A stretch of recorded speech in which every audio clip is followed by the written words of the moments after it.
ये सुनकर मुझे बहुत बुरा लग रहा है कि आज़ाद भारत में फिर भी यहाँ कोई ऐसी हिम्मत कर पा रहा है कि हमारे हिंदू बहन बेटियों की धर्म परिवर्तन करने की योजना बना रहे हैं। और मैंने सुना है वो प्रशासन से भी उसके लिए अनुमति मांग रहे हैं। मुझे याद आ रहा है कि हाई कोर्ट ने भी धर्म परिवर्तन के नाम पर चिंता व्यक्त की है, क्योंकि सबसे ज्यादा धर्म परिवर्तन हिंदू बच्चों का ही हो रहा है। तो अगर हाई कोर्ट इस बात को कह रहा है, उसके बाद ये अनुमति मांगी जा रही है, इसका मतलब है ये हाई कोर्ट का भी अपमान है।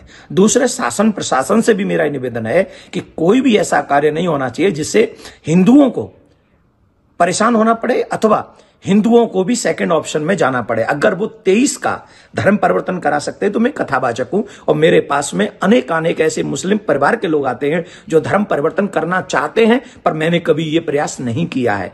मुझे इस बात पर मजबूर न किया जाए कि मुझे भी ये काम करने के लिए कहा जाए, क्योंकि गीता में कहा है स्वधर्मो निधनम श्रेय, अपने धर्म में जीवन और मृत्यु श्रेयस्कर है। और ऐसे लोग जो समाज में विघटन पैदा करना चाहते हैं, समस्या पैदा करना चाहते हैं। अब धर्म परिवर्तन बच्चियां होंगी, उसके बाद क्या होगा? धर्म परिवर्तन कर लिया, फिर उनका निकाह हो गया, फिर उनका तलाक होगा, फिर वो दोबारा उस पति के साथ जाना चाहेंगे, फिर क्या होगा?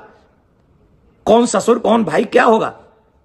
क्या हम अपनी बहन बेटियों को इनके इस तरीके से मजबूर कर दें और हम उनके लिए आवाज ना उठाएं? मैं एक बात पूछना चाहूंगा शासन से, प्रशासन से और ऐसे लोगों से और सब सोए हुए हिंदुओं से कि अगर हमारे बच्चे कहें कि हमें जहर खाना है, तो क्या हम अपने बच्चों को जहर खाने के लिए छोड़ देंगे?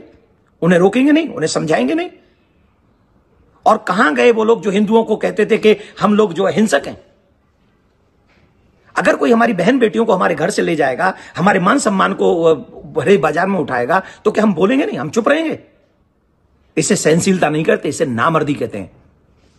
जो हिंदुओं को हिंसक कहते हैं वो बताएं जरा, जो खुलेआम सरेआम आपके संविधान का अपमान करते हुए कह रहे हैं कि हम 23 बच्चों का धर्म परिवर्तन कराएंगे, आप उनको क्या कहेंगे? ये शारीरिक हिंसा नहीं है माय डियर, ये मेंटली हरेसमेंट है, ये मेंटली हिंसा है। और ये ऐसी हिंसा है जिस हिंसा से हम लोग इजिली मुक्त नहीं हो पाएंगे।